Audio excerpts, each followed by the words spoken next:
বন্ধুরা মিলে রাস্তার পাশে খোলা মাঠে ক্রিকেট খেলছিলাম। তখন বিজয় বলল, সৌরভ, তুই তো দেখি ব্যাটিং করতে পারিস না, তুই বোলিং কর। আসলে সত্যি আমি তেমন ব্যাটিং করতে পারি না, তবুও বললাম, আরেকটা বল কর, এটাই লাস্ট চান্স। ওকে, আশিক বল কর। দেখ, এবার আশিকের বলে একটা ছক্কা মারবই। দেখা যাবে। আশিক বল মারল, আমি চোখ বুজে দিলাম একটা শট। চোখ খুলে দেখি সবাই আমার দিকে চেয়ে আছে। আমি কিছু বুঝলাম না, তাই আশিককে জিজ্ঞাসা করলাম, কি রে, তোরা এভাবে তাকিয়ে আছিস কেন? ভাই, আজকে তুই কি শট দিলি? আমার বল কেউ আজ পর্যন্ত টাচ করতে পারলো না, আর তুই ছক্কা মেরে দিলি। আসলে আজ পর্যন্ত আশিকের বলে কেউ 4 পর্যন্ত মারতে পারেনি। ভালো বোলিং করতে পারে আশিক, কিন্তু আজকে কিভাবে তার বল ছক্কা মারলাম নিজেও জানি না। ভাই, আমি নিজেও জানি না কিভাবে মারলাম তোর বল। চল বলটা নিয়ে আসি। বল কোথায় গিয়ে পড়েছে? ওই যে রাস্তার দিকে। চল। তারপর হাতে ক্রিকেট ব্যাটটা নিয়েই বল খুঁজতে গেলাম রাস্তার দিকে। গিয়ে দেখি একটা মেয়ে বলটা হাতে নিয়ে গাড়িতে হেলান দিয়ে দাঁড়িয়ে আছে। তারপর আমি আর আশিক মেয়েটার কাছে গেলাম, গিয়ে বললাম, এই যে ম্যাডাম, বলটা দেন। তাহলে এটা তোদের বল? জি, এটা আমাদের ক্রিকেট বল, এখন দেন। দিতে পারি, একটা শর্তে। কি সত্য? এই গাড়ির গ্লাস ভেঙে গেছে তোদের ক্রিকেট বলটা লেগে, এখন এটা ঠিক করে দিতে হবে, না হলে বল পাবে না। দেখুন, আমরা তো ছোট ছোট ছেলে, আমরা এত টাকা কোথায় পাবো? আর আমরা তো ইচ্ছে করে বলটা এদিকে মারিনি। হয়েছে, আর নাকামো করতে হবে না, এই নে বলটা। আর যেন রাস্তার পাশে এরকম খেলা করতে না দেখি। আমি বলটা হাতে নিয়ে বললাম, ধন্যবাদ। ঠিক আছে, আর এই এলাকার পুলিশ স্টেশনটা কোন দিকে? আমরা তো বললাম আমরা ইচ্ছে করে বলটা মারিনি। ভয় পাস না, আমি কিছু করব না। তাহলে থানায় কেন যাবেন? আমি ট্রান্সফার হয়ে নতুন এসেছি এখানে। তার মানে আপনি পুলিশ? সত্যি কথা বলবো, ছোটবেলা থেকে আমি পুলিশকে ভয় পাই। এখন বলো কোন দিকে থানা? সোজা গিয়ে ডান দিকে যাবেন, তারপর আবার সোজা যাবেন, পরে বাঁ দিকে গেলেই পেয়ে যাবেন আপনার থানা। এত ঘুরিয়ে পেঁচিয়ে রাস্তা আমি বুঝতে পারবো না, তার চেয়ে তুই আমার সাথে চল। আমি হুম। আমি যেতে পারবো না, আমার কাজ আছে, অন্য কাউকে নিয়ে যান। গাড়িতে উঠো। আশিক আমার কানের কাছে মুখ এনে বলল, ম্যাডামের সাথে যা, না হলে পরে আমরা এখানে আর খেলতে পারবো না। কানে কি ফিসফিস করছিস? তাড়াতাড়ি গাড়িতে উঠো। আমিও আর কিছু বললাম না, চুপ করে থাকাটাই বুদ্ধিমানের কাজ। পুলিশদের বিশ্বাস নেই, কি না কি করে তাদের কথা না শুনলে, তাই চুপচাপ গাড়িতে উঠে পড়লাম। গাড়ি আপন গতিতে চলেছে, আমি মেয়েটার পাশে চুপচাপ বসে আছি, কোনো কথাই বলছি না। আর মেয়েটা গাড়ি ড্রাইভিং করছে। নীরবতা ভেঙে মেয়েটা আমাকে জিজ্ঞেস করলো, এখনো আমাকে ভয় পাচ্ছিস? না। তাহলে চুপচাপ বসে আছিস কেন? এমনি। আচ্ছা, তোর নাম কি? সৌরভ। আর আপনার? মায়া। আচ্ছা, তুই কোন ইয়ারে? মাস্টার্স কমপ্লিট করেছি, এখন বাড়িতেই থাকি। তোর পরিবারে কে কে থাকে? মা, বাবা, বোন আর আমি। ও। এভাবে গল্প করতে করতে থানায় এসে পৌঁছালাম। তারপর আমি গাড়ি থেকে নেমে নিজের বাসার উদ্দেশ্যে হাঁটা ধরলাম। তখন মায়া ডাক দিল আর বলল, আগামীকালকে থানায় আসিস। ঠিক আছে বলে চলে আসলাম সোজা বাসায়। দরজার সামনে এসে কলিং বেল বাজালাম। মা এসে দরজা খুলে দিল। ভিতরে গিয়ে সিঁড়ি দিয়ে রুমের দিকে যাব, তখন বাবা বলল, আজকাল তো দেখি মেয়েদের সাথে ভালোই ঘোরাফেরা হচ্ছে। তেমন কিছু না, আমাদের এলাকার থানায় নতুন এসেছে তো, তাই রাস্তা দেখানোর জন্য আমাকে নিয়ে গেছিল। যা, এখন ফ্রেশ হয়ে আই, একসাথে খাবার খাবো। ওকে বাবা। তারপর রুমে এসে ওয়াশরুম থেকে ফ্রেশ হয়ে এসে খাবার টেবিলে গিয়ে খাবার খেয়ে রুমে এসে একটু ঘুম দিলাম। ঘুম ভাঙলো সন্ধ্যায়। ঘুম থেকে উঠে ফ্রেশ হয়ে রাস্তায় হাঁটতে বেরোলাম। হাঁটতে হাঁটতে বন্ধুদের আড্ডাখানায় চলে এলাম। সেখানে কিছুক্ষণ বন্ধুদের সাথে আড্ডা দিয়ে বাসার দিকে হাঁটা ধরলাম। কিছুক্ষণ যাওয়ার পর দেখি বিকালের মেয়েটা মানে মায়া কয়েকটা ছেলেকে গাড়ির সাথে বেঁধে পেটাচ্ছে। আমি তো দেখে ভয় পেয়ে গেলাম। বিকেলবেলা যখন দেখছি তখন খুব শান্তভাবে কথা বলেছে। আমি মনে করেছিলাম মেয়েটা শান্তশিষ্ট, এখন তো দেখি তার উল্টো। আজকে মাত্র এই থানায় নতুন এলো আর আজকেই পেটানো শুরু করে দিয়েছে। আর সেসব কথা না ভেবে আমি আমার মতো করে রাস্তার অন্য পাশ দিয়ে পকেটে ঢুকিয়ে মাথা নিচু করে যাচ্ছি আর সেদিকে আর চোখে তাকাচ্ছি। ছেলেগুলোকে দেখে আমার চেনা চেনা মনে হচ্ছে।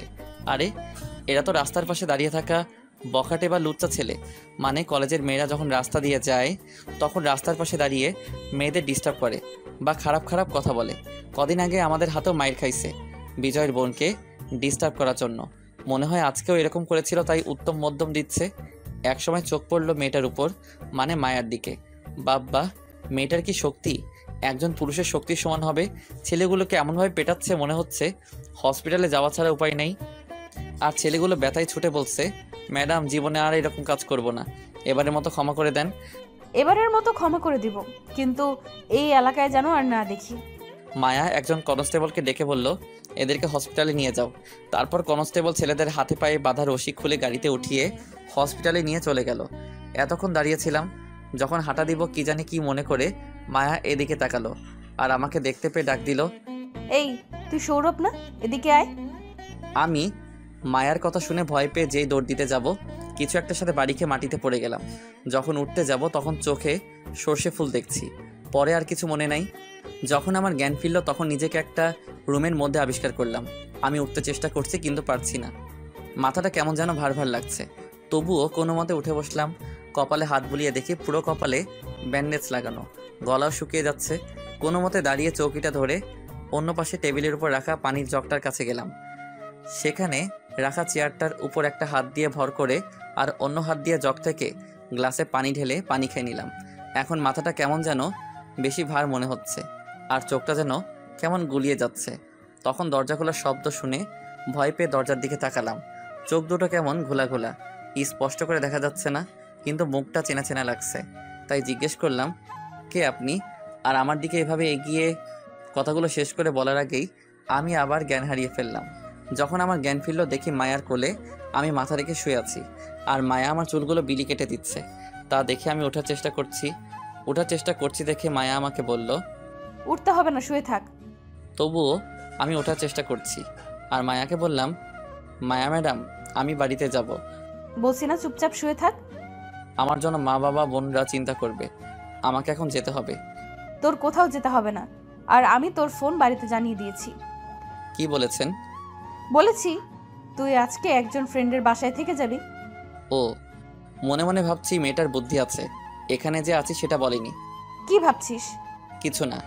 তুই চুপচাপ শুয়ে থাক, আমি তোর জন্য খাবার নিয়ে আসছি। মায়া আমাকে তার কোল থেকে তুলে একটা বালিশ টেনে বালিশের উপর আমার মাথাটা রেখে সে উঠে চলে গেল। কিছুক্ষণ পর প্লেটে খাবার নিয়ে এসে আমার পাশে বসে প্লেটটা টেবিলে রেখে আমাকে বলল, উঠো। আমি মায়ার কাঁধে হাত দিয়ে কোনো মতে শোয়া থেকে উঠে বসলাম। তারপর আমি মায়াকে বললাম, একটু পানি দিবেন? পানি দিয়ে তুই কি করবি? হাত ধোবো। তোর হাত ধুতে হবে না, আমি খাইয়ে দিচ্ছি। নিজের হাত ধুয়ে প্লেটটা হাতে নিতে নিতে, আমি নিজেই খেতে পারবো, আপনি গিয়ে খেয়ে নিন। চুপচাপ খেয়ে নে, আর আমি এখন তোর সাথেই খাবো। আমি আর কিছু বললাম না। মায়া আমার মুখে খাবার তুলে দিচ্ছে আর আমি খাচ্ছি, আর সাথে মায়াও খাচ্ছে। আমি মায়ার দিকে তাকিয়ে দেখি তার চুলগুলো সামনের দিকে চলে আসছে, হাত দিয়ে সরাতেও পারছে না। এক হাতে আমাকে খাবার খাওয়াচ্ছে আর অন্য হাতে প্লেট ধরে আছে। তাই আমি তার চুল কানে গুঁজে দিচ্ছি। তা দেখে মায়া একটা মুচকি হাসি দিল। খাওয়া দাওয়া শেষ করে আমাকে ওষুধ খাইয়ে শুয়ে দিল। আমি শুয়ে শুয়ে ভাবছি, মেয়েটা বাইরে থেকে দেখতে কঠোর হলেও মনটা ভীষণ ভালো। এসব ভাবতে ভাবতেই কখন যে ঘুমিয়ে পড়লাম। সকালে মুখে কিছু সুরসুরিতে ঘুমটা ভেঙে গেল। চোখ খুলে দেখি মায়ার চুলগুলো বাতাসের কারণে আমার মুখের উপর পড়ছে, আর মায়া মনের সুখে আমার বুকে মাথা রেখে ঘুমাচ্ছে। আমার কিছুটা হলেও তার জন্য কষ্ট লাগলো, কারণ আমি যদি না থাকতাম তাহলে মেয়েটা আরামে তার সুন্দর বিছানায় শুতে পারতো। মাথা তুলে দেখি মাথা ব্যথা কিছু হলেও কমেছে। তাই আমি মায়াকে একপাশে সরিয়ে উঠে তাকে কোলে নিয়ে উঠিয়ে বিছানায় শুয়ে দিলাম, যেন এক রূপকথার পরই ঘুমিয়ে আছে। একদম বাচ্চার মতো লাগছে ঘুমন্ত অবস্থায় তাকে। অজান্তেই মায়ের কপালে একটা চুমু দিয়ে দিলাম। তারপর একটা কাগজে লিখলাম, সাহায্য করার জন্য ধন্যবাদ। কাগজটা টেবিলের উপর রেখে আমি চলে আসলাম। মায়ার বাসা থেকে বের হয়ে রাস্তা দিয়ে হাঁটছিলাম, তখন হঠাৎ মাথাটা ঝিমঝিম করে উঠল। প্রচণ্ড ব্যথা শুরু হয়ে গেল। এখন তো রিক্সাও পাওয়া যাবে না এই ভোর সকালে। তাই কোনো উপায় না পেয়ে আশিককে ফোন দিলাম। কিছুক্ষণ রিং হওয়ার পর আশিক ফোন তুলল। হ্যাঁ বল। একটা সমস্যায় পড়েছি, একটু তাড়াতাড়ি আয়। কি সমস্যা আর কোথায় তুই? আমি এই জায়গায় আছি। আমি আসছি, তুই 5 মিনিট অপেক্ষা কর। ফোন পকেটে রেখে দিয়ে সামনের একটা ইটের উপর বসে পড়লাম। মাথায় হাত দিয়ে খুব যন্ত্রণা করছে মাথাটা। কিছুক্ষণ অপেক্ষা করার পর আশিক বাইক নিয়ে হাজির। এসে জিজ্ঞাসা করলো, কি হয়েছে? আর তোর মাথায় ব্যান্ডেজ কেন? আগে আমাকে তোর বাসায় নিয়ে চল, তারপর তোকে সব বলছি। ওকে, আয় বাইকে উঠে পড়। আমি গিয়ে বাইকে উঠে পড়লাম। আশিক বাইক স্টার্ট দিল। তারপর চললাম আশিকের বাসায়। অন্যদিকে মায়ার ঘড়ির অ্যালার্মে ঘুম ভেঙে যায়। ঘুম থেকে নিজেকে বিছানায় দেখে চমকে যায় আর ভাবে, আমি তো গত রাতে মেঝেতে বসে চৌকিতে হেলান দিয়ে শুয়েছিলাম, তাহলে এখানে আমি কি করে এলাম? পরে আমার কথা মনে পড়তেই মায়ার দু চোখ আমাকে খুঁজতে লাগলো। এদিক ওদিক তাকিয়েও যখন আমাকে দেখলো না, তখন তার চোখ যায় টেবিলটার উপরে, আর সেখানে কাগজে বড় করে লেখা সাহায্য করার জন্য ধন্যবাদ। লেখাটা পড়ে মায়া অজান্তেই ফিক করে একটা হাসি দেয় আর ভাবে, এর ভোরবেলায় ছেলেটা কি বাড়ি চলে গেছে? ছেলেটা মাথায় তো প্রচন্ড আঘাত পেয়েছে, তাহলে কিভাবে একা যাবে? মায়া মনে মনে ভাবে, আমি কেন ছেলেটার কথা ভাবছি? ধ্যাৎ। বলে মায়া বিছানা থেকে উঠে ওয়াশরুমে চলে যায়। ওয়াশরুম থেকে ফ্রেশ হয়ে এসে মায়া বিছানা ঠিক করতে যায়। যেই চাদরটা তুলে ভাঁজ করতে যাবে তখন একটা মানিব্যাগ চাদর থেকে ছিটকে এসে মেঝেতে পড়ে। মায়া কৌতূহল বশত চাদরটা রেখে মানিব্যাগটা তুলে দেখে ব্যাগে কিছু টাকা আর একটা ছিঁড়া ফটো। মায়া মানিব্যাগ থেকে ছিঁড়া ফটোটা বের করে দেখে বড় রকমের একটা টাসকি খায়, কারণ ফটোতে মায়ার ছোটবেলায় তার মনের মানুষের সাথে তোলা ফটোর অর্ধেক ফটো। মায়া তাড়াতাড়ি করে তার পার্স ব্যাগ থেকে তার কাছে থাকা এরকমই একটা অর্ধেক ছিঁড়া ফটো বের করে মানিব্যাগ থেকে পাওয়া ফটোর সাথে মিলিয়ে দেখে, আর সেটা মিলেও যায়। মায়া ভাবে, এই মানিব্যাগটা কার হতে পারে? নাকি সৌরভের? সৌরভকে জিজ্ঞেস করলেই বোঝা যাবে এই মানিব্যাগটা কার। মায়া আর কিছু না ভেবে ঘড়ির দিকে তাকিয়ে দেখে অফিসের সময় হয়ে গেছে, তাই তাড়াতাড়ি করে পুলিশের ইউনিফর্ম পরে থানার দিকে রওনা দেয়। এদিকে আমি আর আশিকের বাসায় পৌঁছালাম। আমি বাইক থেকে নেমে ভিতরে গিয়ে সোজা আশিকের রুমে গিয়ে তার বিছানায় শুয়ে পড়লাম, কারণ মাথাটা বেশি ব্যথা শুরু হচ্ছিল। আমাকে এভাবে শুয়ে পড়তে দেখে আশিক জিজ্ঞেস করলো, সৌরভ, তুই ঠিক আছিস তো, নাকি শরীর খারাপ করছে? আমি ঠিক আছি, মাথার ব্যথাটা প্রচণ্ডভাবে ব্যথা শুরু হয়েছে। ও, তাহলে তুই শুয়ে রেস্ট নে, আমি একটু বাজার থেকে ঘুরে আসি। আসলে আশিকের বাবা আশিক ছোট থাকতেই মারা যায়, আর তাদের ছোট একটা ব্যবসা আছে, সেটাকে তার মা দেখাশোনা করে, আর তার বড় ভাই দেশের বাইরে থাকে, তাই তাকে রোজ বাজার করতে হয়। আমার জন্য ব্যথার ওষুধ নিয়ে আসিস, টাকা নিয়ে যায়। এই বলে আমি পকেটে হাত দিয়ে দেখি পকেটের মানিব্যাগটা নেই, মনে হয় কোথাও পড়ে গেছে, না হলে মায়ার বাড়িতে ফেলে এসে পড়েছি। তাই আশিককে বললাম, দোস্ত, মানিব্যাগটা আনতে ভুলে গেছি, তুই একটু তোর টাকা দিয়ে কষ্ট করে ওষুধ এনে দে, আমি পরে তোর টাকা দিয়ে দিব। আরে আমি তো তোর জন্য ওষুধ আনতে যাচ্ছি, আর সেই সাথে বাজারটাও করে আসবো। ধন্যবাদ দোস্ত। ঠিক আছে, ফ্রেশ হয়ে নাস্তা খেয়ে নিস, টেবিলে রাখা আছে। ওকে। আশিক বাজারে চলে গেল। আমি আরও কিছুক্ষণ শুয়ে থাকলাম। যখন মাথার ব্যথাটা একটু কমলো, উঠে ওয়াশরুমে গিয়ে ফ্রেশ হয়ে এসে টেবিলে রাখা নাস্তাটা থেকে হালকা কিছু খেয়ে নিলাম। তারপর 2 গ্লাস পানি খেয়ে আবার বিছানায় গিয়ে শরীরটাকে একটু হেলিয়ে দিলাম। তখন হঠাৎ মনে পড়লো আমার মানিব্যাগের কথাটা। মানিব্যাগের কথাটা মনে হতেই চোখ দিয়ে কয়েক ফোঁটা জল গড়িয়ে পড়লো। তার কারণ আমার ছোটোবেলার সেই ভালোবাসার মানুষের ফটো। এই একটাই ফটোর অর্ধেক ছিল আমার কাছে, আর অর্ধেকটা ভালোবাসার মানুষের কাছে। পাঠক ভাইরা, চলো ছোটোবেলার সময় ফিরে যাই। যখন আমি ছোট ছিলাম তখন আমরা গ্রামে থাকতাম, সেখানেই মিলে আমার মনে রাজকন্যার দেখা। আমাদের গ্রামে একটা নতুন পরিবার নতুন এসেছে আমাদের বাড়ির পাশেই, আর ওই নতুন পরিবারে ছিল আমার মনের রাজকন্যা। তখন আমার বয়স 6 কি 7 হবে, আর আমার মনের রাজকন্যাটার 5 কি 6 বছর হবে। পাশের বাড়ির মেয়েটা প্রায় আমার সাথে খেলতে আসতো। মেয়েটা হঠাৎ একদিন এসে আমাকে বলে, আমি I love you. I love you too. তখন কি আর আই লাভ ইউ মানে বুঝতাম, তাই আমিও বলে দিয়েছিলাম। একদিন তো দুজন এক হয়ে একটা মেলা দেখতে চলে গিয়েছিলাম জমানো টাকাটা নিয়ে। সেখানে একজন কাকুকে দুজন হয়ে বললাম, কাকু কাকু আমাদেরও ছবি তুলে দিবে? কেন নয়, তোমাদের মতো ছোট ছোট ছেলে মেয়েদের ছবি তুলতে আমার ভালোই লাগে। তাহলে ছবি তুলে আমাদেরকে একটা ছবি দিয়ে দিবে? তাহলে চলো আমার সাথে আমার দোকানে।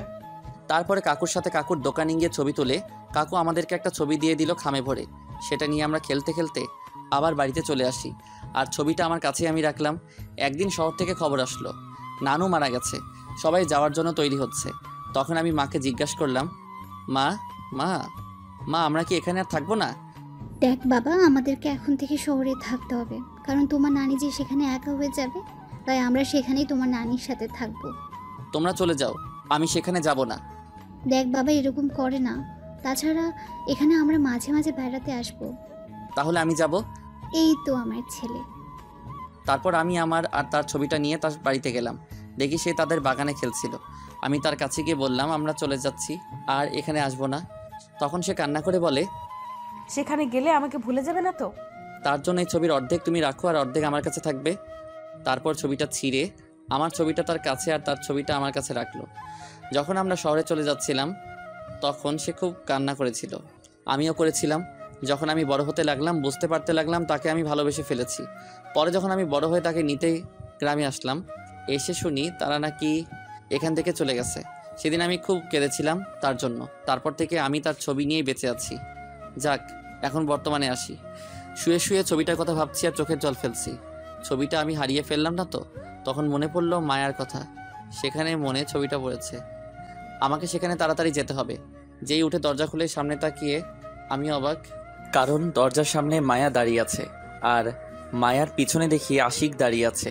আমি মায়াকে জিজ্ঞেস করলাম, ম্যাডাম আপনি এখানে? তুই চলে আসবি কেন এত সকালে? আর আমাকে বলার প্রয়োজন মনে করলি না? আপনি ঘুমাচ্ছিলেন তাই আর ডাকিনি। তুই দরজায় দাঁড়িয়ে আছিস কেন? ভেতরে যেতে দিবি না?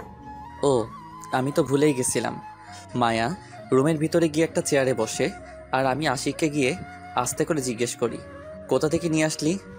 বাজারে দেখা হয়েছিল আর আমাকে জিজ্ঞেস করে সৌরভ কোথায়, দেখেছে কিনা। তাই আমি বললাম সৌরভ তো আমাদের বাড়িতেই আছে। তারপর তো আমার সাথেই এলো। ও ওখানে কি ফিসফিস করছিস তোরা? কিছু না। তাহলে এদিকে আয়। তখন আশিক বলল, তোরা গল্প কর, আমি বাজারগুলো দিয়ে আসি। বাজার থেকে সোজা রুমে এসেছিল তাই। এই বলে আশিক নিচে চলে গেল। আমি বিছানায় গিয়ে বসলাম। তখন মায়া জিজ্ঞাসা করলো, ওষুধ খেয়েছিস? না। মাথা ব্যথা কি কমেছে? কিছুটা কমেছে। এই নে ওষুধগুলো খেয়ে নে। মিথ্যে বললাম, অথচ ব্যথা এখনো আছে। তার পার্শ্ব ব্যাগ থেকে কিছু ট্যাবলেট বের করে আমার হাতে দিতে দিতে আমিও কিছু বললাম না, কারণ মাথা ব্যথাটা বেড়েই চলেছে। তাই ট্যাবলেটগুলো নিয়ে খেয়ে নিলাম। তারপর মায়াকে বললাম, ধন্যবাদ। কিসের জন্য? এত কিছু সাহায্য করার জন্য। আর এই নাও মানি ব্যাগ। পার্স থেকে বের করে আমার হাতে দিয়ে, কোথায় পেলেন এটা? আমার বাড়িতে তোর পকেট থেকে পড়ে গিয়েছিল মনে হয়, তাই দিতে এলাম। জানেন এই মানি ব্যাগটাই আমি খুঁজতে যাচ্ছিলাম, আপনারা তার আগে চলে এলেন। তা কি আছে এই মানি ব্যাগে যে এই হারিয়ে যাওয়া ব্যাগটা খুঁজেছিস? আমার ছোটবেলার ভালোবাসা এই মানি ব্যাগে। আমার মনে রাজকন্যার ছবি আছে, কিন্তু সে ছোটবেলায় হারিয়ে গিয়েছে, তাই তার এই ছবিটা নিয়েই বেঁচে আছি। আমি তো তোমার মনের রাজকন্যা। কিছু বললেন? কিছু না। তাহলে এখন আমি যাই, থানায় যেতে হবে তো। আর তোর নাম্বারটা দে। ফোন নাম্বার দিয়ে কি করবেন? রাতে ফোন দিব। ও এই নেন, 0194। তারপর মায়া চলে গেল আর আমি একটু ঘুমানোর চেষ্টা করছি। কি করব, মাথা ব্যথায় ঘুমিয়ে আসছে না। কিছুক্ষণ পর আশিক রুমে এলো আর বলল, আঙ্কেল আন্টি ফোন করেছিল। কি বলেছি পরে? বলেছি সৌরভ আমার বাসায় আছে আর বিকেলে বাড়ি চলে যাবে। খুব ভালো করেছিস। আর মেয়েটা কেন এসেছিল? আমি তারপর আশিককে শুরু থেকে শেষ পর্যন্ত বললাম। এসব শুনে আশিক আমার দিকে হা করে তাকিয়ে আছে। এইভাবে তাকিয়ে থাকিস না, মুখে মাছি ঢুকে যাবে। এসব কিছু হয়ে গেল আর আমাকে কিছু বললি না? সময় পাইনি। এখন একটু রেস্ট নে, বিকেলে চলে যাবি না। আচ্ছা। তারপর আমি ওষুধ খেয়ে শুয়ে পড়লাম। ঘুম ভাঙলো আশিকের ডাকে। সৌরভ, এই সৌরভ, উঠে পড়, অনেক বেলা হলো, খাবার খেয়ে নে। আমি উঠে ফ্রেশ হয়ে খাবার খেয়ে নিলাম। মাথাটার ব্যথা কমে গেছে এখন। তাই আশিককে বললাম, দোস্ত তুই না থাকলে কি যে হতো। থ্যাঙ্কস দোস্ত। কমেছে মাথা ব্যথাটা? কমে গেছে দোস্ত। এখন বাড়ি চলে যাই, পরে আবার মা বাবারা আমার জন্য চিন্তা করবে। চল, আমি তোকে বাইকে করে বাসায় দিয়ে আসি। ঠিক আছে। তারপর আমি আশিকের সাথে বাইকে করে বাসায় চলে এলাম। আমি বাইক থেকে নেমে আশিককে বললাম, ভিতরে আয়, চা খেয়ে যাবি? না দোস্ত, আজকে থাক, অন্য একদিন আসবো, তুই এখন রেস্ট নে। এই বলে আশিক চলে গেল। বাসার দরজার কাছে গিয়ে কলিং বেল বাজালাম। মা এসে দরজা খুলে দিল আর আমাকে দেখে জিজ্ঞেস করলো, তোর মাথায় কি হয়েছে? ব্যান্ডেজ কেন? তেমন কিছু না, ওই একটু পড়ে গিয়ে কেটে গেছে। দেখে চলতে পারিস না? আয় ভেতরে আয়। আমি ভিতরে গিয়ে ওয়াশরুম থেকে ফ্রেশ হয়ে নিলাম। তারপর রুমে গিয়ে বিছানায় শরীরটা একটু এলিয়ে দিলাম আর হাতে ফোনটা নিয়ে একটু ফেসবুকে ঢুকলাম। অনেক দিন ধরে ফেসবুকে ঢোকা হয় নাই। নোটিফিকেশন চেক করছিলাম, তখন দেখি আমার ছবিতে কেউ কমেন্ট করেছে।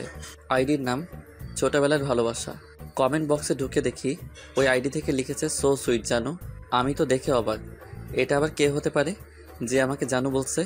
আইডির প্রোফাইল চেক করে দেখি আইডিটা কোনো মেয়ের আইডি। আমি রিপ্লাই দিলাম, কে আপনার জানু, আর আপনি কি আমাকে চিনেন নাকি? এটা লিখেই ফেসবুক থেকে বের হয়ে গেলাম। শুয়ে শুয়ে ছোটবেলার আমার মনের রাজকন্যার ছবিটা মানিব্যাগ থেকে বের করে দেখছিলাম। তখন মা আমার রুমে এসে বলল, খেতে আয়। আমি ছবিটা হাতে নিয়ে বললাম, মা আমি আশিকদের ওখানে খেয়ে এসেছি। ও, আরেকটা কথা, সন্ধ্যে একটু বাজারে যেতে পারবি? তুমি বাজারের লিস্টটা রেডি করে রেখো। ওকে। তারপর মা চলে গেল। আমি আবার আমার মনের রাজকন্যাটার ছবির দিকে তাকিয়ে ভাবছি, কোথায় হারিয়ে গেলে তুমি? তোমাকে আমি কিভাবে খুঁজবো? এসব ভাবতেই চোখ থেকে কয়েক ফোঁটা জল গড়িয়ে পড়ল। তখন পাশে থাকা ফোনটা বেজে উঠল। ফোনটা তুলে দেখে অচেনা নাম্বার, তাই রিসিভ করলাম না। বারবার কল করছে, তাই বাধ্য হয়ে কলটা রিসিভ করলাম। হ্যালো সৌরভ, জি, আপনি কে? আর আমাকে কিভাবে চেনেন? আমি মায়া। এবার চিনতে পারছিস? কেন ফোন করেছেন? কি করছিস এখন? শুয়ে আছি। আপনি? এখনো থানায় আছি। ভাত খেয়েছিস? আপনি? আর শোন, আগামীকাল সকালে থানায় আসিস। কেন? আমি কি কিছু করেছি? না, তোকে একটু দরকার আছে। ঠিক আছে। এই বলে ফোনটা কেটে দিলাম। তারপর হাতে থাকা ছবিটা আমার মানিব্যাগে রেখে বিছানা থেকে উঠে ফ্রেশ হয়ে ড্রয়িং রুমে গেলাম। দেখি মা একা বসে বসে টিভি দেখছে। আমি মাকে জিজ্ঞাসা করলাম, মা, বাবা কোথাও গেছে নাকি? মনে হয় পাশের বাড়িতে গেছে কিছু বই আনার জন্য। ও, মা একটু খাবার বেড়ে দাও তো, খিদা লাগতেছে। তুই বস, আমি খাবার নিয়ে আসছি। মা বসা থেকে উঠে খাবার টেবিলে গিয়ে প্লেটে খাবার বেড়ে আনলো। আমার পাশে বসে আমার মুখের দিকে খাবার তুলে বলল, খেয়ে নে। আমিও ভালো ছেলের মতো খেতে লাগলাম। মা ভাত খাওয়াচ্ছে আর আমি খাচ্ছি। আসলে জানেন পাঠক ভাইরা, মায়ের মতো করে কেউ আপনাকে ভালোবাসবে না। সব সময় সন্তানের ভালো মন্দ সব দিক থেকেই খেয়াল রাখে। আপনি যখন কোনো গোপন কিছু মায়ের সামনে লুকাবেন, মা ঠিক সেটা বুঝে ফেলবে। আর আপনার চেহারা দেখে বুঝে ফেলবে আপনি কষ্টে আছেন নাকি ভালো। শুধু মায়েরাই বুঝে সন্তানদের কষ্ট। এর জন্যই বলি, মায়েদের মন সবার থেকে আলাদা। যাক, এবার গল্পে আসি। আমার চোখ দিয়ে জল গড়িয়ে পড়ল। তাদেরকে দেখে মা জিজ্ঞেস করলো, কাঁদছিস কেন? তোমার মতো কেউ হয় না মা। এই পৃথিবীতে তুমি সবসময় সন্তানের পাশে থাকো। এই জন্য আবার কাঁদতে হয়? হুম। এখন ছাড়, খাবারটা খেয়ে নে। তারপর খাওয়া শেষ করে মাকে বললাম, দাও লিস্টটা, বাজারে যাব। মা বাজারের লিস্টটা ও টাকা দিল। সেটা নিয়ে আমি বাজারে গেলাম। বাজারে গিয়ে লিস্টে যা কিছু ছিল সব নিয়ে নিলাম। বাজার থেকে যখন ফিরছিলাম তখন পিছন থেকে কেউ ডাকছিল, তাই পিছনে ঘুরে দেখি দিয়া। একই সাথে কলেজে পড়েছিলাম, সেই থেকে আমাকে চিনে। দিয়া আমার কাছে এসে জিজ্ঞাসা করলো, কেমন আছিস সৌরভ? এই তো ভালোই, তুই? ভালো। কোথায় গিয়েছিলি, বাজারে নাকি? তোর অবস্থা কি? কোনো চাকরি টাকরি পেয়েছিস? না, এখনো পাইনি। তুই? না, চলো হাঁটতে হাঁটতে কথা বলি। চল। তারপর দুজন গল্প করতে করতে হাঁটছি।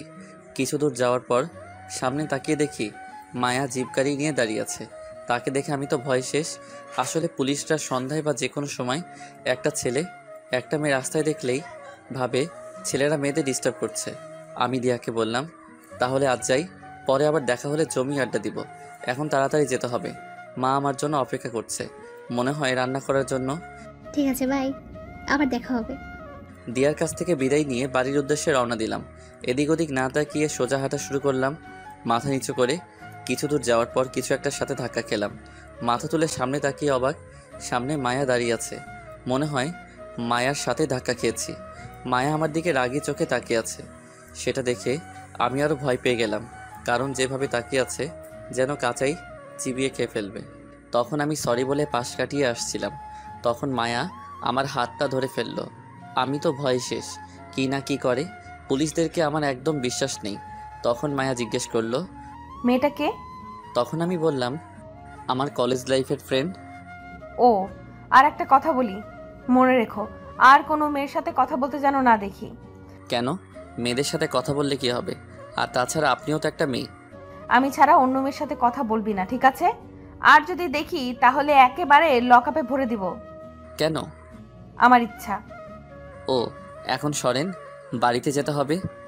আয়, আমি তোকে গাড়িতে করে বাসায় পৌঁছে দিয়ে আসি। আমি যেতে পারবো। বেশি কথা বলিস কেন? গাড়িতে ওঠ। যেতে চাইছিলাম না, মায়ার জোরাজোরিতে যেতে হলো। তারপর গাড়িতে উঠে পড়লাম। গাড়ি গতিতে চলছে, আমি চুপ করে বসে আছি। নীরবতা ভেঙে মায়া বলল, আচ্ছা সৌরভ, তোর কি কোনো গার্লফ্রেন্ড আছে? নেই, তবে ছোটবেলায় ছিল একজন, হারিয়ে ফেলেছি তাকে। তাই আর এই প্রেম ভালোবাসায় জড়াইনি। কেন? কারণ সে যদি আবার ফিরে আসে। যদি সে ফিরে না আসে? তাহলে এইভাবেই একা কাটিয়ে দিব বাকিটা জীবন। আর আমার বিশ্বাস সে ফিরে আসবে। ও, গাড়ি থামান, বাসায় এসে গেছি। আসলে কখন যে বাসার সামনে চলে আসলাম নিজেই বুঝিনি। এটা তোদের বাসা? চলেন, চা খেয়ে যাবেন। না, আজকে থাক, পরে একদিন আসবো। এই বলে আমি বাসার ভিতরে চলে যাচ্ছিলাম, তখন আবার মায়া ডাক দিয়ে বলল, আগামীকাল রেডি থেকো, ঘুরতে যাব। ঠিক আছে। তারপর আমি ভিতরে চলে গেলাম, গিয়ে মায়ের কাছে বাজারটা দিয়ে ওয়াশরুমে গিয়ে ফ্রেশ হয়ে নিলাম। রুমে এসে ফোন হাতে নিয়ে একটু ফেসবুকে ঢুকলাম। কিছুক্ষণ নিউজ ফিডে স্ট্যাটাস দেখার পর একটা মেসেজ আসলো ছোটবেলার ভালোবাসা নামের আইডি থেকে। আমি মেসেজটা চেক করে দেখি, লিখেছে, কি করছো জান? মেসেজটা পড়ে তো আমি অবাক, কারণ এসব মেসেজ তো আমাকে কেউ দিবে না। তাই আমি রিপ্লাই দিলাম, কে আপনি, আর আমাকে জান টান এসব কি বলছেন? তখন আবার মেসেজ আসলো, রিপ্লাই দিল, তুমি আমার জান, বুঝলে? আর আমাকে তুমি চিনবা না, বুঝছো? আমি মেসেজটা সিন করে আর রিপ্লাই দিলাম না। রিপ্লাই দিলেই যত জান টান বাবুসোনা তামা লোহা ইত্যাদি বলবে, তার চেয়ে বরং রিপ্লাই না দিলেই ভালো। তারপর ফেসবুক থেকে বের হলাম, কিছুই ভালো লাগছে না। যা বিজয়কে ফোন দিয়ে দেখি। বিজয়কে ফোন দিলাম, রিং হওয়ার কিছুক্ষণ পর রিসিভ করলো। কি করছিস? এই তো এখন মাত্র খাবার খেয়ে আসলাম। তুই কি করছিস? এই তো শুয়ে আছি। শোন, আগামীকালকে জনি মামার দোকানে চলে আসিস, কথা আছে। ঠিক আছে, আশিকদেরও বলে দিস। Okay, good night. To you. ফোনটা রেখে একটা রবীন্দ্রনাথের গল্পের বই পড়ছিলাম। মা এসে খাওয়ার জন্য ডেকে গেল। আমি বিছানা থেকে উঠে ডাইনিং টেবিলে গেলাম, দেখি আজকে পোলাও করেছে। আহা কি শান্তি, আজকে পেট ভরে খাবো। এই যে পাঠকরা, আমাকে পেটুক ভাববেন না, খেতে চাইলে চলে আসেন।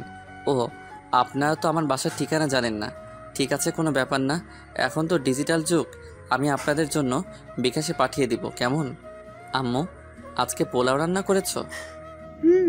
সাথে গরুর মাংস। মা, আমার তো গন্ধগুলো শুকেই জিভে জল চলে আসছে, তাড়াতাড়ি দাও। দেখ পাগল ছেলের কারবার, হাত ধুয়ে নে, আমি খাবার বেড়ে দিচ্ছি। আমি হাত ধুয়ে নিলাম। আমি মাকে জিজ্ঞেস করলাম, মা, বাবা কোথায়? আজকে একসাথে খাবো। তখন বোন সাথে ছিল আর বলল, ওয়াশরুমে গেছে, চলে আসবে এক্ষুনি। বলতে না বলতেই বাবা হাজির। তখন বাবা বলল, কি কথা হচ্ছে শুনি মাসেলের? কিছু না। মা খাবার বেড়ে দিল, সবাই মিলে খাচ্ছি। একসময় বাবা বলল, সৌরভের মা, আজকে রান্নাটা কিন্তু একদম টেস্টি হয়েছে। কি বলিস সৌরভ? মা আজকে যা রেঁধেছে না, কি বলবো, তোমার রান্নার তুলনা হয় না। হয়েছে হয়েছে, আর পাম দিতে হবে না, চুপচাপ খেয়ে নে। আজকে যদি এখানে নিঝুম থাকতো তাহলে আরো ভালো হতো। ও, আপনাদের তো বলাই হয়নি আমার বোনের নাম। কোনো ব্যাপার নয়, এখন বলছি। বোনের নাম নিঝুম, হোস্টেলে থাকে, ছোট থেকেই হোস্টেলে থাকে। আমি মাসে মাসে যাই তাকে দেখতে, সেও আসে যখন কলেজ ছুটি হয়। প্রতিদিনই ফোন করে। খুব মজা হতো। হ্যাঁ, কেমন আছে, ঠিকমতো খায় কিনা কে জানে। মা তুমি চিন্তা করো না তো, নিঝুম ঠিকই আছে। তাছাড়া আর কয়েকদিন পরই তো তাদের কলেজ ছুটি হবে। ও, তার ছুটি হলে তাকে নিয়ে আসিস, কতদিন ধরে দেখি না। কলেজ ছুটি হলে সৌরভ নিয়ে আসবো নে, এখন খাও তো।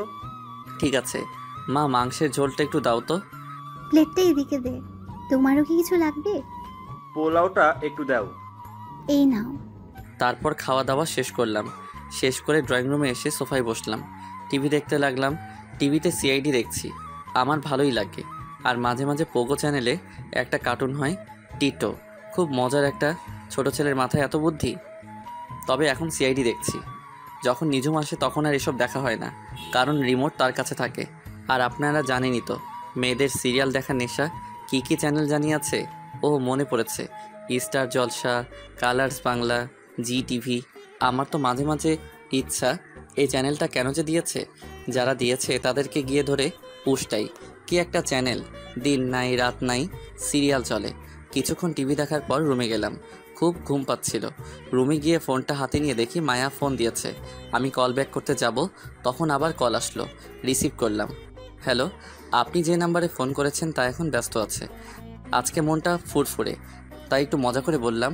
তাছাড়াও আজকে কেন জানি তার সাথে মজা করতে মন চাচ্ছে। মজা করবি না আমার সাথে? কেন, আপনি কি পাগল যে আপনার সাথে মজা করব? এটা আমি কি বললাম? জিভে কামড় কাটলাম। কি, তুই আমাকে পাগল বললি? এই যা, এ তো দেখি রেগে যাচ্ছে।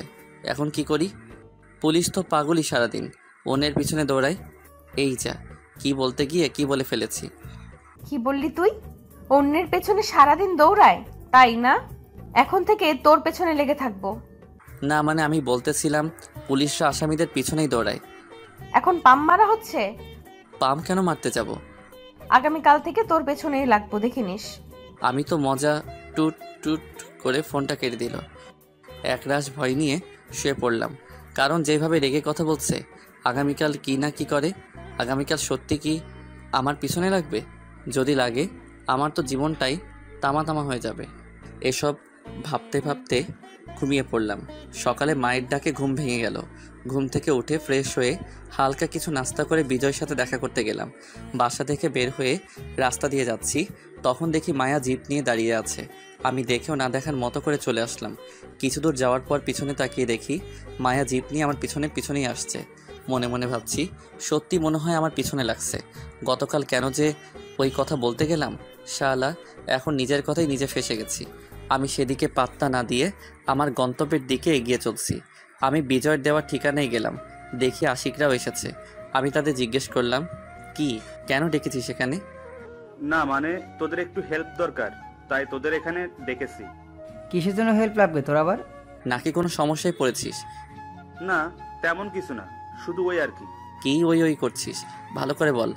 না মানে আমি একটা মেয়েকে ভালোবাসি, কিন্তু মেয়েটা জানে না, তো তাকে কিভাবে আমার ভালোবাসার কথা বলবো। আরে মামা, তুই আবার কোন মেয়ে প্রেমে পড়লি? ওই যে আমাদের কলেজের প্রিন্সিপালের মেয়ে আছে না, সে। আরে তুই প্রিয়ার কথা বলছিস? হুম। আর কোনো মেয়ে পেলি না তুই? তাকেই তোর পছন্দ হলো? আসলে মেয়েটা আমাদের সাথেই পড়তো একই কলেজে। আর একটা বিষয়, মেয়েটা প্রিন্সিপালের মেয়ে। মেয়েটা খুব ভালো, কিন্তু ওই প্রিন্সিপালটাই যত খিটখিটে স্বভাবের, আর রাগীও বটে। একবার তো প্রিয়াকে কে যেন ডিস্টার্ব করেছিল। ছেলেটাকে একেবারে কলেজ থেকে বের করে দিয়েছে। ছেলেটা হাতে পায়ে ধরেও ছাড় পেল না। যাক, সেসব কথা পরে গল্পে আসি। মনে হয় বেচারা মরা শখ হয়েছে। এই বলে সবাই হেসে দিল। আমি বললাম, এই তোরা থাম, কিভাবে বিজয়কে হেল্প করা যায় চিন্তা কর। আমার কথা শুনে সবাই চুপ হয়ে গেল। তখন আশিক বলল, আমার মাথায় একটা বুদ্ধি এসেছে। কি? বলে ফেল দেখি। যখন প্রিয়া এই রাস্তা দিয়ে যায় তখন সামনে গিয়ে বলে দিবি, আমি তোকে ভালোবাসি। আইডিয়াটা কেমন দিলাম? ভালোই দিয়েছিস। হঠাৎ চোখ গেল রাস্তার দিকে, দেখি প্রিয়া আর তার বান্ধবীদের সাথে কোথায় যেন যাচ্ছে। তা দেখে আমি বিজয়কে বললাম, বিজয় দেখ সামনে। কি? প্রিয়া। কোথায়? ওই যে সামনে। তারপর বিজয় সামনে তাকিয়ে প্রিয়াকে দেখে, তারপর আমাকে বলে, সৌরভ গিয়ে বলে দে না আমি যে তাকে ভালোবাসি। তুই ভালোবাসিস আর আমি গিয়ে বলবো আমি পারবো না, তুই যা। জানা দোস্ত, তুই যা চাইবি তাই দিব, প্লিজ দোস্ত। ঠিক আছে, কিন্তু যা চাইবো দিতে হবে কিন্তু। ওকে। তারপর আমি প্রিয়ার কাছে গেলাম। আমাকে দেখে প্রিয়া জিজ্ঞেস করলো, আরে শৌফিক, কেমন আছিস? ভালোই, তুই? ভালো। কোথাও যাচ্ছিস নাকি? বান্ধবীদের সাথে একটু ঘুরতে বেরিয়েছি। ও প্রিয়া, তোর সাথে কিছু কথা ছিল, একটু সাইডে আয় তো। তার বান্ধবীদের থেকে কিছু দূরে এসে বলল, কি বলবি বল। আসলে হয়েছে কি, বিজয় নাকি তোকে ভালোবাসে। এই কথাটা বিজয় বলতে বলল, তাই তোকে বললাম। তাই নাকি? সে কোথায়? ওইদিকে। এই, তোরা এখানে একটু থাক, আমি আসছি। তারপর আমাকে সাথে নিয়ে বিজয়ের কাছে গেল। রাস্তা পার হওয়ার সময় কিছু দূরে দেখি মায়া গাড়ি নিয়ে দাঁড়িয়ে আছে, আর আমার দিকে রাগি চোখে তাকিয়ে আছে। কি জানি কেন এরকমভাবে তাকিয়ে আছে কে জানে। অবশেষে রাস্তা পার হলাম। প্রিয়া বিজয়ের কাছে গিয়ে একটা ঠাস করে চড় মারল। আমরা তো দেখে অবাক, কেন চড় মারল। আর এদিকে বেচারা বিজয় গালে হাত দিয়ে প্রিয়াকে জিজ্ঞেস করলো, মারলে কেন? কেন বাবু, ভালো লাগেনি? না। ওই শালা, তুই আমাকে ভালোবাসিস, তুই নিজে না গিয়ে অন্যকে পাঠাস কেন? তো কি করব, তোর বাবার ভয়েই তো বলতে পারি নাই। ভয় পেলে আমাকে ভালোবাসতে পারবি না। এবার আমাকে প্রপোজ কর দেখি। প্রিয়ার কথা শুনে বিজয় অবাক হয়ে বলল, তার মানে তুমি আমাকে ভালোবাসো? কলেজ থেকেই। তাহলে বলনি কেন? হারানোর ভয়ে বলিনি, যদি তুমি না বলে দিতে। তাই? এবার আমাকে প্রপোজ করো। তারপর বিজয় হাঁটু গেড়ে প্রিয়াকে প্রপোজ করে। প্রিয়াও বিজয়ের হাত ধরে তুলে জড়িয়ে ধরে। তখনই প্রিয়ার বান্ধবীরা এসে বলে, আমরাও এখানে আছি কিন্তু। এই বিজয়, এখন কিন্তু যা চাইবো তাই দিতে হবে। কি চাস বল? বেশি কিছু না, ওই পোলাও আর বিরিয়ানি খাওয়ালেই হবে সবাইকে। তাহলে আগামীকাল সকালে চলে আসিস আশিকদের নিয়ে আমার বাড়িতে। আন্টি রান্না কতদিন ধরে খাই না। ঠিক বলেছিস। তখন প্রিয়ার এক বান্ধবী এসে বলল, হ্যালো, হাই, আমি নীলা। আমি সৌরভ। আচ্ছা, আপনার কি কোনো গার্লফ্রেন্ড আছে? নেই। তাহলে তো আমারও হয়েই গেল। মানে? মানে এখন আমি আপনার সাথে প্রেম করব, তাই। কী সব বলছেন? আপনার মাথা ঠিক আছে? একদম ঠিক আছে। নীলার সাথে কথা বলছিলাম, তখন প্রিয়া বলল, চলো সবাই, আজকে তোদের জন্য ফুচকা খাওয়াবো। তারপর সবাই চলে গেল ফুচকার দোকানে। আমি তারপর নীলাকে কিছু বলিনি। তখন আমি রাস্তার ওপাশে তাকিয়ে দেখি মায়া দাঁড়িয়ে আছে। তা দেখে তাদেরকে বললাম, তোরা যা, আমার কাজ আছে একটু। তোর আবার এ সময় কী কাজ? আমি আশিকের কানের কাছে গিয়ে বললাম, রাস্তার ওপাশে দেখ কে আছে। আশিক আমার কথা শুনে তাকিয়ে দেখে মায়া পুলিশ ড্রেসে দাঁড়িয়ে আছে। পরে আশিক জিজ্ঞেস করে, মেয়েটা কি পুলিশ? আর সকাল থেকে আমাকে ফলো করেছে। এই, তুই কাউকে বলিসনি তো আবার? আরে না। তাহলে তোর পিছনে লেগে আছে কেন সকাল থেকে? তারপর আমি গতকাল রাতের ঘটনাটা বললাম। তা শুনে আশিক বলল, তোকে মনে হয় ম্যাডাম ভালোবেসে ফেলেছে। আমাকে? তা নয় তো কি, যেভাবে তোর পিছনে লাগছে তা দেখে তো আমার তাই মনে হয়। যা গিয়ে জিজ্ঞেস কর কী জন্য এখানে এসেছে। ঠিক আছে, তোরা যেতে থাক তাহলে। ওকে। তাদেরকে পাঠিয়ে দিয়ে আমি মায়ার কাছে গেলাম। গিয়ে জিজ্ঞেস করলাম, এই যে আপনি আমার পিছনে লাগছেন কেন? গতকাল রাতে তুমিই তো বলছিলা পুলিশরা শুধু শুধু মানুষের পেছনে দৌড়ায়, তাই আজ থেকে তোমার পেছনে লেগেছি। আচ্ছা, আপনি কি আমাকে ভালো টালো বাসেন নাকি? তা বলতেও পারো, কিন্তু কেন? না মানে আপনি তুই থেকে তুমিতে চলে গেলেন তাই? আর শুনেন, আমি কিন্তু আপনাকে ভালোবাসতে পারবো না। কেন? কারণ আমার ছোটবেলার ভালোবাসা এখনো আছে। হারিয়ে গেলেও আমার বিশ্বাস সে ফিরে আসবে। তোমার সামনেই তো দাঁড়িয়ে আছে। কিছু বললেন? না, কিছু না। ও, তাহলে এখন যাই। এই বলে চলে যাচ্ছিলাম, তখন মায়া বলে উঠল, কোথায় যাচ্ছ? নাকি ওই ডাইনি মেটার কাছে যাবে? কেন, কোনো সমস্যা আছে আপনার? হ্যাঁ, আমার অনেক সমস্যা, কারণ আমি তোমাকে ভালোবাসি। কখন থেকে? যেদিন তুমি মাথায় আঘাত পেয়েছিলে সেদিন থেকেই। ও, তোমাকেও আমাকে ভালোবাসতে হবে। পারবো না। কি বললাম? কই কিছু না তো। এখন চলো। কোথায়? প্রেম করতে। আমি যাব না। তোমাকে যেতেই হবে। এই বলে আমাকে টেনে গাড়িতে উঠালো। আমি আর কিছু বললাম না। যেভাবে রেগে আছে এখন, মায়া গাড়ি চালাচ্ছে আর আমি চুপ করে বসে আছি। কিছু দূর যাওয়ার পর মায়া গাড়িটা পার্কের সামনে থামালো। মায়া গাড়ি থেকে নেমে বলল, নামো। আমিও চুপচাপ গাড়ি থেকে নেমে পড়লাম। তারপর দুজনে পার্কের ভিতরে গেলাম। পার্কের ভিতরে গিয়ে একটা বেঞ্চে বসলাম। চুপচাপ বসে আছি। আমি আশেপাশে তাকিয়ে দেখি একজন আরেকজনকে কিস করছে। তা দেখে আমি বুঝে গেলাম এটা প্রেম করার জায়গা। কিছুক্ষণ পর মায়া নরম সুরে বলল, সৌরভ, তুমি কি আমাকে সত্যিই ভালোবাসতে পারবে না? না। কেন? নাকি তোমার ছোটবেলার ভালোবাসাকে ভুলতে পারছো না? ধরে নাও তোমার ভালোবাসা এসে গেছে। মানে? আমি জানি তোমার ছোটবেলার ভালোবাসা কে, যার ছবি আজও তুমি মানি ব্যাগে নিয়ে ঘুরো। কি ঠিক বললাম তো? মায়ের কথা শুনে আমি অবাক হয়ে গেলাম, কারণ সে কিভাবে জানলো এসব বিষয়ে। তাই অবাক হয়ে মায়াকে জিজ্ঞাসা করলাম, আপনি এসব জানেন কিভাবে? তাছাড়া তোমার ছোটবেলার সবকিছুই আমি জানি। মানে তুমি ছোটবেলার একটা মেয়েকে খুব ভালোবাসো, তার জন্য এতদিন ধরে অপেক্ষা করছো। তা আপনি কি করে জানলেন? কারণ মেয়েটা আমার বাড়িতেই আছে। তাড়াতাড়ি চলেন, আসলে প্রিয় মানুষটাকে দেখতে মনটা খুবই ছটফট করছে। কোথায়? আপনার বাড়িতে। ও, চলো। তারপর মায়ের সাথে করে পার্ক থেকে মায়ার বাড়িতে চললাম। মায়ার বাড়িতে পৌঁছে আমি গাড়ি থেকে নেমে তাড়াতাড়ি মায়ার বাসার ভিতরে গেলাম। আমার এরকম করা দেখে মায়া জিজ্ঞাসা করলো, তুমি এমন করছো কেন? কারণ তাকে অনেকদিন পর দেখবো তো, তাই। আর তর্স হয়েছে না। কোথায় সে? তোমার পাশেই তো দাঁড়িয়ে আছে। আমি মায়াকে আবার জিজ্ঞেস করলাম, কোথায় সে? আছে। তারপর মায়া তার ঘরের দরজা খুলে, আর আমি ভিতরে গিয়ে কাউকে দেখতে না পেয়ে মায়াকে জিজ্ঞাসা করি, ঘরে তো কেউ নেই, কোথায় আছে সে? কেন, আমি তো আছি। মানে আমি তোমার ভালোবাসা। আপনি? আমি। কেন বিশ্বাস হচ্ছে না?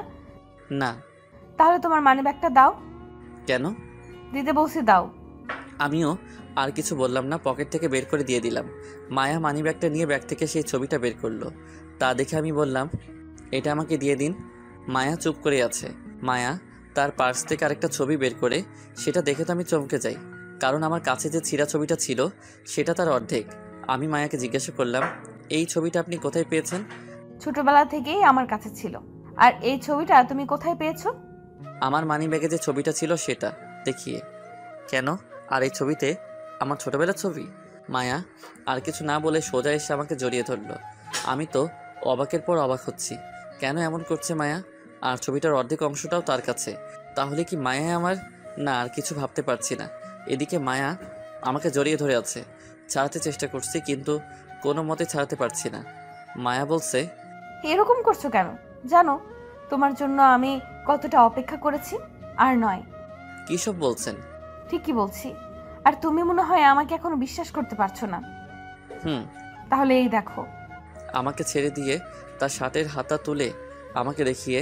আমি তো দেখে বিশ্বাসই করতে পারছি না। এটা কি করে সম্ভব?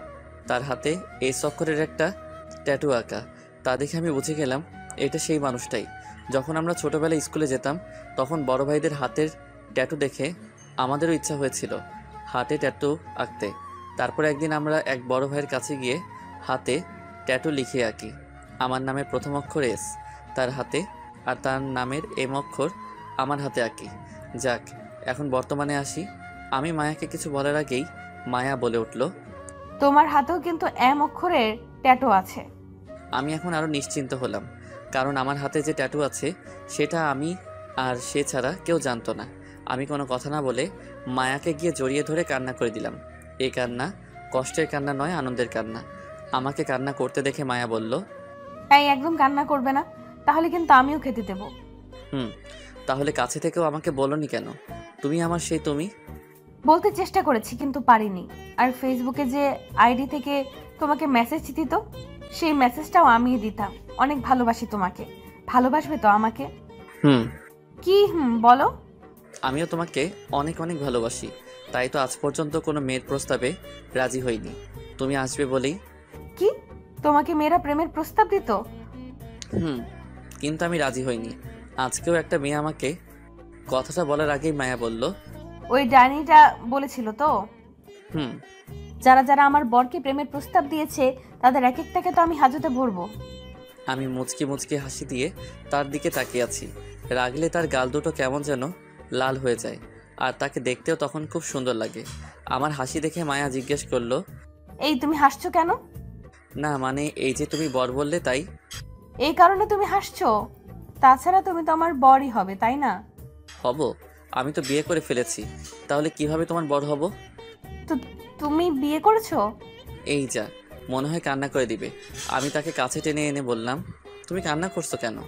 মায়া নিজেকে ছাড়াতে ছাড়াতে বলল, ছাড় আমাকে, ছাড়। তুমি এখন অন্য কারো।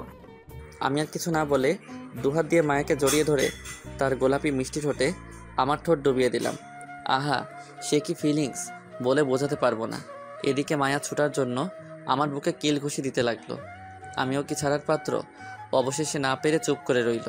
প্রায় 10 মিনিট পর ছেড়ে দিলাম। দুজনই হাঁপাচ্ছি। এক পর্যায়ে মায়া বলল, তুমি এটা কি করলে? কই কি করছি? তুমি আমাকে কিস করলে। হবু বউকে কিস করবো না তো কাকে করবো শুনি? কে তোমার বউ? আর তুমি তো বিয়ে করেছো, তোমার বউকে গিয়ে কিস করো, আমাকে করছো কেন? আমি তাকে শক্ত করে জড়িয়ে ধরে বললাম, আমি তো শুধু তোমাকে রাগানোর জন্য মিথ্যে বলেছিলাম, আর তুমি সেই সিরিয়াসভাবে নিলে। তোমাকে ছাড়া আমি কি কাউকে বিয়ে করতে পারি?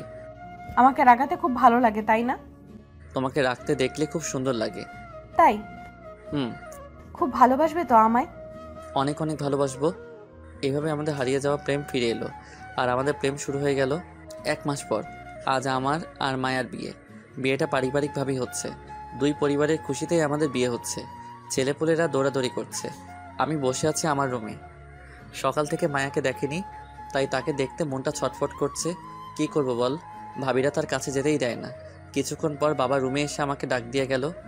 স্টেজে যেতে কাজী নাকি এসে গেছে। আমি রুম থেকে বের হয়ে স্টেজে গিয়ে বসলাম। একা একা বসে আছি। শালার বন্ধুগুলোকে দেখি বসে ময়দা মাখা সুন্দরী মেয়ে দেখছে। আমার বউকে আবার বলিনি, কিন্তু আমার বউ যথেষ্ট সুন্দরী আছে, ময়দা মাখার দরকারই নেই।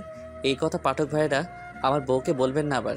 কিছুক্ষণ পর মায়াকে আমার পাশে বসিয়ে দিল, আর কাজী বিয়ের কাজটা শুরু করে দিল। অবশেষে বিয়ের কাজ সম্পূর্ণ হলো। এখন প্রায় রাত 10টা বাজে, আর আমি বাথরুমের দরজার সামনে দাঁড়িয়ে আছি। আমাকে দরজার সামনে দাঁড়িয়ে থাকতে দেখে ভাবিরা জোর করে আমাকে রুমের ভিতরে ঢুকিয়ে দিয়ে দরজাটা বাইরে থেকে বন্ধ করে দিল।